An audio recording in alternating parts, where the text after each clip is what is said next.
Hello everybody, welcome back to a brand new episode of our NASCAR Heat 5 career mode here on the channel. I hope you're all having a great day. Just 3 races remain in the regular season in the quest to be in the top 16 to make the NASCAR Cup Series playoffs. And just our rookie season with Colleague Racing, we enter the day below the cut line. 7 points separate myself and Chris Buescher for the final spot. Gibbs only 6 points ahead of that 17 car. We're headed in to this Indianapolis road course weekend where NASCAR would announce coming into this weekend that after today, going into season 2 and beyond, we will be returning to the oval here at the Indianapolis Motor Speedway and of course be bringing back the Brickyard 400 instead of this Verizon 200. I am all for this move, especially after how this race goes. You guys, if you've played NASCAR Heat 5 before, this is the worst, the dankest track in the game. The physics don't make sense. It's absolutely terrible, and you're going to see it. We have some big names in the series here today. We got Shane Van Gisbergen, who finished second in his debut earlier in the season at Road Americas. You see me going for a spin already, and this was the first of another mistake that was on the way here in just practice. But we have as well Kamui Kobayashi, another Supercars driver there that's, of course, coming alongside Shane Van Gisbergen, and that is Brody Kostecki. He will be driving the number 42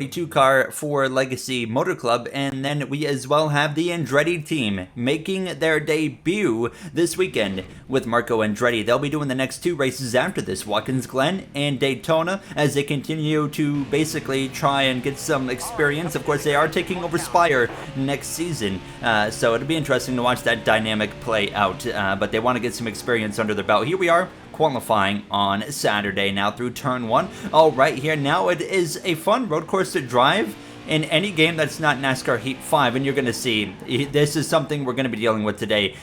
You know, something that would slide in real life and really anywhere else is not going to slide here today. So a course penalty, that ruins our lap, and we would come through to cross the line. It's a 138.033, and that puts us P29 for the Verizon 200. Let's see the rest of the order here. Of course, got to pay attention so much to the 54 and the 17 specifically. Also, we do not want to see a new winner here today, as I think we'll have the pace to win, but this race is so stupid, it's going to be hard to win. And you'll kind of understand as we race around this AI. You see the rest of the order. Allmendinger there in the top 15, but Shane Van Gisbergen in the 91, 5th place. Suarez on pole over Larson, Gibbs, Truex as well. Kobayashi in the top 10. A great effort from him. The Xfinity Series that were already in Watkins Glen were CJ McLaughlin, a huge unexpected winner there. That does not put him in the playoffs. I think you need to be in the top 25 in the standings for Xfinity, which he is not. But that's going to wrap it up for Xfinity. Let's get ready to go racing at the Indy road course.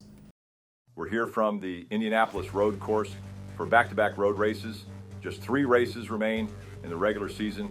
3 drivers are fighting for the final 2 spots in the playoffs. Less than 15 points between the 3, and only 2 can get in as we head to a tricky road course. And I don't see any of them winning today, guys. We have huge names in the field. Van Gisbergen, Kobayashi, Kostecki as well.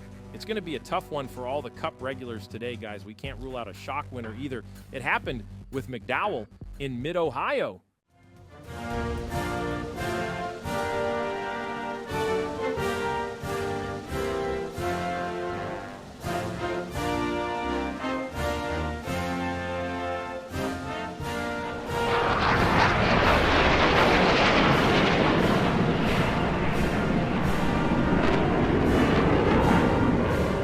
Alright boys, thanks for the hard work this weekend. I binned it there on Saturday, but I'm going to make it up to you guys today. Get after it, bud. You got the speed. Just keep it clean.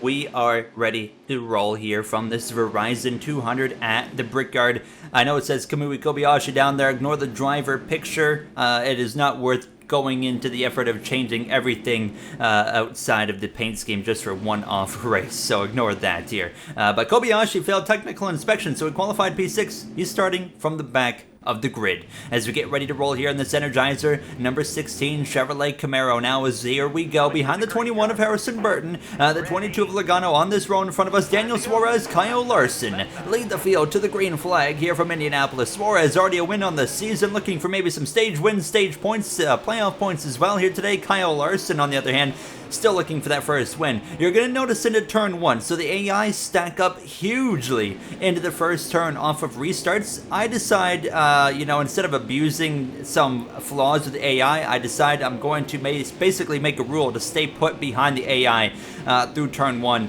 and then we can get after it basically from here on. As you can see, it's only 2 laps in stage number 1. It's a 20-lap race here, which doesn't sound like much, but it's pretty lengthy. Stage 2, I think, is 4 laps, and then, of course, the rest of the race after that point on. We pass the 21 all over the back of the 67 Monster Energy driver of Kurt Busch here, of course, in a must-win scenario for that 67 if he wants to make it into the playoffs in his final season. Last episode, we saw another driver in their final season, Kevin Harvick, pick up win number 2 on this campaign for 2023. Looking up the inside, you can see Kurt going way wide, but that actually gives him an opportunity to overtake the 22, but he's going to run him wide. These two leaning on each other's doors on just the first and opening lap of this race. Suarez continues to lead. I see an opportunity to slip up the inside of these guys, and we're going to go past them both. So up into the top 25 as well, to the inside of the driver that won this race IRL, Michael McDowell, who was going to win this season at a road course, Mid-Ohio. If you guys remember that here, as we continue to move forward pretty comfortably at the end of this first and opening lap. The AI, not very fast when it comes to this circuit. That's another reason we're going to the oval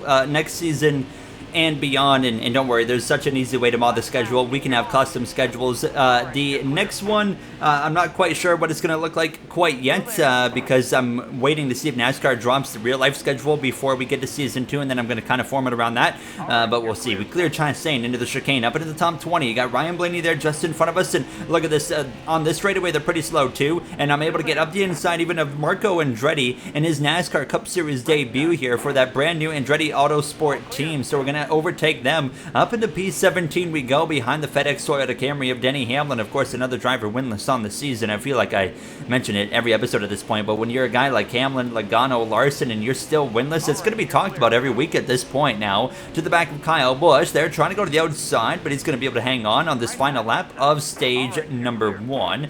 So no stage points. Harvick gets run wide there. It looks like him and Christopher Bell going at it now as we're going to go down into this penultimate corner, and we are almost into the stage point, surprisingly. Suarez is going to pick up a playoff point. He wins stage number 1, will pass Allmendinger, our teammate. Hold on, maybe not quite yet. He's going to fight back around the outside as we head down the straightaway, though. It'll be enough. P13 as 10th place crosses the line, brings out the caution. So P13 in stage 1, pretty happy overall. You know, usually when it comes to road courses, no adjustments needed in NASCAR Heat 5, and that's the case here. Larson, Gibbs, and where is Buescher in 9th? So we lose points to both drivers we're trying to beat. Shane Van Gisbergen, 5th place. Brody Kostecki in 8th place. The Supercars drivers representing well here in the Brickyard from Indianapolis Motor Speedway. Now, it will say that SVG's number on the map and the results is actually 84. He's just replacing Jimmy Johnson's car. That's why he's actually in that Project 91 car, the same one from the Chicago Street Course that you also saw at Road America. Everybody took 4 tires. We're back racing here from Indianapolis. Now we got Andretti and Kyle Busch on the row behind here. Now Denny Hamlin right there to our right side. You can see the stacking up that I was talking about. These guys just got no pace down the front straightaway, so I'm just kind of laying back behind them and just kind of letting this sort itself out into turn 1 as we briefly get into the back of the 13 of Allmendinger. You can see them side by side here now as we go through the left-hander, and you can see the stacking up. Kyle Larson actually out in front right now as we are gonna, you can see him from here actually clear of the 99 of Daniel Suarez now, as I'm just trying to be careful, not trying to do anything stupid, because it's easy to get yourself in trouble at this track. Bell, he's having a bit of a moment in front of us there through the chicane, keeps it going in the right direction here now as we are going to go alongside that Busch Light Ford Mustang of Harvick, his final time at a track that he loves to hate on in the media, that's for sure. We clear that number 4 of Kevin Harvick as we head down into the heavy braking zone. He lunges back around to our outside, but we get up the inside of Bell in the process, wheel to wheel with the number 20 as we continue side by side through the little S's section. Such a technical part of this road course, and a little bit of contact right there with the DeWalt Toyota Camry and the regular season championship leader. Now the regular season championship, something we're going to keep a big eye on in these closing final races here in this regular season. So at the end of the episode we are going to take a look. Bell sends it up the inside, and he's going to run into the side of us. Runs myself off circuit. Harvick slips through, and now I'm going to dive it up the inside, try to gain back what I just lost. We at least passed a 20. We're going to try and go around the outside of the 4, but a bit of a dramatic and chaotic opening lap here of stage number 2. But look at the pace difference again down this front straightaway. A great example is why we're never going to race this track again, but obviously wanted to keep it authentic now to this mod and to this 2023 season. Up the inside of the Napa Auto Parts Chevrolet. Elliott so strong. at road racing, but we have yet to still see him win a next-gen road race. Of course, close IRL at this track this season when he came up a little bit short to that number 34 of Michael McDowell. And then, well, we know how Watkins Glen went for Chase Elliott. He wasn't going to win that one anyway, so it didn't really matter there. Busher, one of the drivers we're fighting for that final spot in the playoffs. He's right in front of us, and here we are putting some pressure on that Fastenal Ford Mustang, trying to go around the outside, and a little bit of contact again there. So the AI, a little bit weird when you're going around the outside of them and in that turn, and that left myself now vulnerable to the 9 Nap Auto Parts Chevrolet here. Now Suarez back out in front, by the way, over Daniel Suarez here into the braking zone, and Elliott's going to run into our right rear, and that's the second time in this corner we've been run off circuit. That time he pays more of the price than I do. You see the 42 of Brody Kostecki right up here in front of us now. We're going to go to the left side of Busher. We'll clear him, swing to the right after making a little bit of contact on the back of that Legacy Motor Club Chevrolet, but we'll clear him anyways for 8th place. Cindric in front of us for 7th. 2 laps to go in stage 2. We are marching our way forward here in what's been a relatively clean race. We clear the 2 with ease here now into the braking zone. I go a little bit deep, not a huge deal. He looks to the left, but not going to be enough from that number 2 car now as we continue in the 7th position. So running down our teammate here of the 31 of Justin Haley now as we come up on that penultimate corner, approaching 1 lap to go in the stage. Should be a good opportunity to go and get maybe even a top 5 with how slow the AI can be down the straightaway. We'll look up the inside through the final turn on this 31, sliding around, so he'll stay ahead as we approach that white flag in the stage. So a few moments later, though, we caught right back up to him, and we'll look up the inside here into the right-hander, and thank you very much, Mr. Justin Haley, for P6. We continue now to set our sights on Shane Van Gisbergen there in the number 91 there as we continue on, and you're going to just see how much we can close in. You got Van Gisbergen, Truex as well, our current playoff rival of Ty Gibbs up there in 3rd, Larson 2nd, Suarez with a pretty comfortable lead. We're right back, right to the back of the Project 91 driver for Trackhouse Racing, and we're going to sail it up the inside here now as we go briefly back onto the oval side by side with SVG, trying to keep it very clean there with him now as we continue to take 5th place. Right at the end of the stage, we might even be able to get 4th for Martin Truex Jr. We'll slip up the inside. Suarez, he's going to win stage 2. He sweeps the first 2 stages. Contact with the 19, getting a little bit physical with them as he's slipping and sliding on the exit of the final turn. We'll cross the line P4 in stage number 2. I get he's racing for every point right now, but damn, man, what is he doing? You hear Truex's radio response to how I race him at the end, but you're going to hear the polar opposite from my crew chief here, Stevie Speed. That was great. Keep it up. A totally different reaction there from Stevie, but we're going to come into the pits. Suarez sweeps the first 2 stages, and overall, P4 is great in stage 2, but we still lost points overall to the 54 of Ty Gibbs. As you can see, Logano actually maybe some issues there with the Shell Pennzoil Ford Mustang. I've also noticed some crackling in my mic. I don't know what's going on with that. I'm going to try and get it fixed. And I know it's not the mic, it's my software, Adobe Premiere Pro, so I'm going to see like maybe rolling it back to a previous version fixes it, but we're just going to have to deal with it for this episode. Nonetheless, ready to go racing. Gibbs up to 2nd, Larson down to 3rd. The green flag is back out, 10 laps remain in Indianapolis. The final stage, usually where things start to kick off here in terms of drama, action as well. Right to the back bumper of that HendrickCars.com Chevrolet Camaro. We're going to give Larson a big push into this first turn. He's wheel to wheel with Gibbs. Suarez, Kalir looking for win number 2 on the season. It's been a breakout season for him, and here he is, of course, picking up the win in Dover. Now 2 playoff points here today, setting himself up pretty well going into the playoffs, of course. Now, Ross Chastain started the season so hot, picked up those wins early on, but he's kind of faded a little bit. He's a little bit cooled down. Truex and myself nearly come together, and actually I'm going to lose it on the exit of the chicane. And, of course, the typical stupidity of the Indianapolis road course is going to come in. Truex is actually spun around behind us now, but we got a time penalty for, I don't know what. I don't understand it. But we drop down to P21, and now we have to claw our way back forwards. Fortunately, we have 10 laps of racing at Indianapolis Road Course. That's a lot of time and a lot of opportunity, as we nearly have a big moment there with the 24 of William Byron. But now, getting aggressive, 3 wide with the 34 and the 48 passing them. I mean, aggression is going to have to be key at this point if we want to get back up to where we were, as we're going to get to the back of the 43. You see some contact in front of us. I'm diving it in here. I mean, absolutely sending it to Allmendinger. We're going to go around him.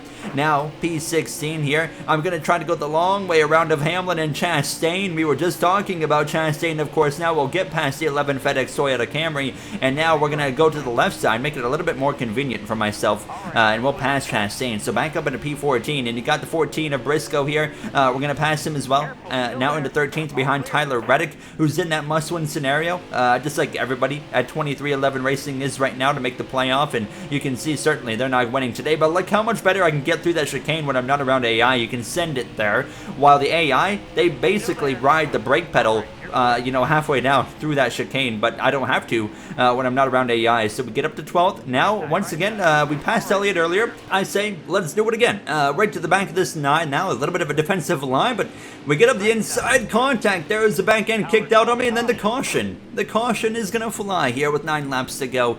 I'm not sure who brought it out, but this is going to force everybody into the pit lane. I decide we're going to only take 2 right side tires and a splash of fuel, aiming for track position. So you're going to see 1 can of fuel is all we're going to put in, and that gives us 6 laps. That will be enough. It doesn't look like enough right now, but look at this. It gets us to 3rd place. Allmendinger, Kyle Busch remain on the racetrack. Myself, Gibbs, the 2 drivers fighting for these final few spots in the playoffs on row number 2, and both of us eager to get our first wins in our Cup Series careers. We're underway now with 6 laps to go. Suarez has been screwed royally here. Of a day he's dominated. Larson just behind as well. He's still got a good restart position. Right to the back of our part-time teammate of Allmendinger into turn 1, but we go a little bit wide. It's not really a big deal. We don't lose anything out of it there. Kyle Busch is able to stay ahead, but that's really the only flaw. We clear the 54 Monster Energy Toyota as we dive it down into the corner a little bit wide. Once again, not a big deal. Actually, we don't really lose anything out of that, but Gibbs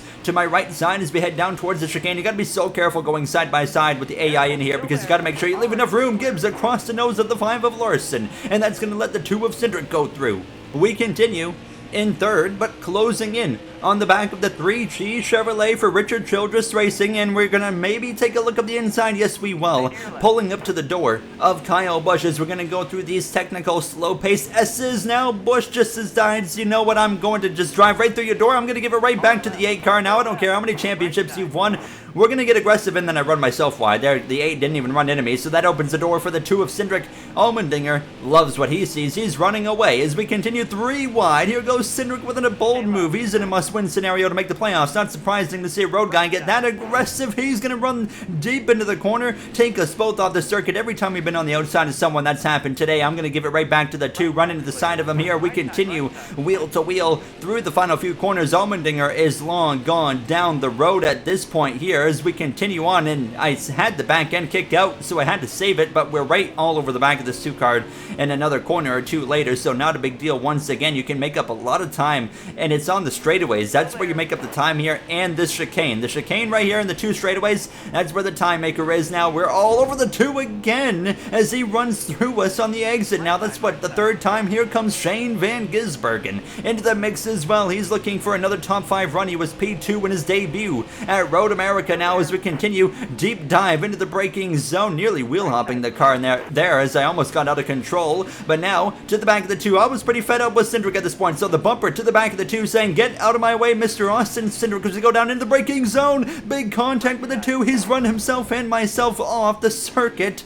We go out of the way of everybody, and we're going to continue on, and I'm just going to swerve at the 2 to let him know he's an absolute moron. We continue on, and looking back at it, I might have done that to myself, because I punted him and sent his AI absolutely sailing into the right-hander, so it was actually kind of stupid on my end, and I didn't really realize that at the time, and I'm still getting bulldozed through. I don't understand these AI. If you go on the outside of the AI, and you can see at this point, I'm pretty tired of this game, and we're just bulldozing through anybody that I need to. It's not over yet. Watch this 43. We continue side by side to get a little bit loose, and then he's gonna turn left. Are you kidding me? We get put into the wall.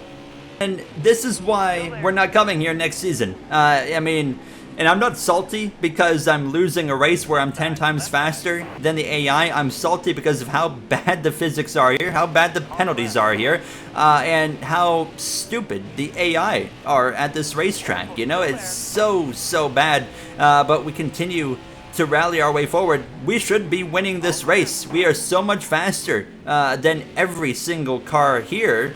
but it's just because of the stupidity of the AI and you know, getting aggressive on them, and it puts us in this awkward situation where we are not even close to winning this race, and there's not enough time for us to go run down the leaders at this point, unless we get a caution. Don't rule that out now as we continue on in P13, and we just continue to move forward. Allmendinger and Kyle Busch, the two leaders on that last restart who did not pit, are now into the pits. So what did I mention earlier? 84, that's the 91 of Shane Van Gisbergen. We pass his supercars, of course, competitor of Brody Kostecki. We move back up into P8, but it's Shane Van Gisbergen leading this race, just like we saw in real life at Chicago Street Course, of course. Now, can he hang on for the final 3 laps? Now the 45, smoke pouring out of the 45 of Reddick as we head down through back towards the oval, and around he goes. Reddick in a must-win scenario. It's not happening today, and of course, no caution as well. A single car spin. We continue passing the 4 of Harvick, and there's one of the drivers who are battling for the final spots in the playoffs. So at least we're going to beat the 17. If we can beat the 54 as well, even better. Now is... I hate everything about this game. Yeah, I mean, how is that a penalty? I've seen the AI completely cut that curb multiple times in this race. We put like 2 wheels over it, and they're like, nope, get out of here. You're in the bin. So now we're back down to P8 with 2 laps to go. I am so glad we're going to the oval next season. The field light's on, but it's not going to matter. We have enough fuel. We're going to, once again, pass this 9 of Elliott, who's not going to make it easy on me. He's going to get aggressive, and at this point I said I'm probably maybe not going to want to do this, go outside. So I decided to let him have his way into the corner and just do a switchback here. You know, of course, a very textbook road course racing move. Up into P7 we go. White flag in the air. We can't win, but we can still run down the cars in front of us here now as we head down towards turn number 1. Kevin Harvick, as well as Buscher, Larson, Gibbs, maybe all up for grabs depending on how the chicane goes right here. Okay, so yeah, Gibbs is definitely out of range, but Harvick is a very realistic target because we are here. We're going to look to the left side. A great run for him today, as he's never been great when it comes to these road courses, of course, but we continue down into the heavy braking zone, very deep. That opens the door for Harvick to look back to the left side. We stay clear now as we continue closing in on the back of the 17 of Chris Buescher, and there it goes. We're going to go around contact with the 4, and we're going to spin Harvick out in the process as well, and you see why we were struggling. The tire lights on, we spin it out. Somehow out of all that we don't lose anything. We hang on to P6, so we do a little spin and keep it going, hang on to our track position, and then I realized this car is slipping and sliding everywhere, literally out of nowhere in these final few corners, and look at how much I just trucked it down in there, and it just drifted. Shane Van Gisbergen, out of the final turn in his second start of the NASCAR Cup Series for Project 91, is going to win a drama, chaos-filled race here. I'm hanging on for dear life. The car is sliding everywhere, but Shane Van Gisbergen is a NASCAR Cup Series winner, not only in real life, but in our NASCAR Heat 5 timeline as I right hook it into the wall because I was fed up with everything that this game had. It is important to remember that NASCAR Heat 5, at the end of the day, is an arcade, you know, racing game, more than anything. And oh my goodness, the physics get so frustrating with that, of course, you know, direction of gameplay. And we paid the price here today. We should have won. Simple as that. We're never going to win here because I'm never coming here again. I was insulting drivers after the race, and I hate all of you. I'm ready to not race against you guys again. However, there is a big light at the end of the tunnel, or a silver lining here, and you're going to see that right here in the playoff standings. We came into this race 7 points below the cut line. Somehow, we're going to exit 5 below. So we gained 2 points. 2 races left in the regular season. Watkins Glen, I think, is going to be the polar opposite of Indy. I think we're going to be a huge threat there. We really weren't a threat today. We were up front once and binned it. And then, of course, Daytona for the regular season finale on the way. It's going to get interesting. A surprise winner could really change things up, but we're going to wait and see how it's going to play out. I'll see you guys in the next one. Thank you for watching. Have a great day, everybody.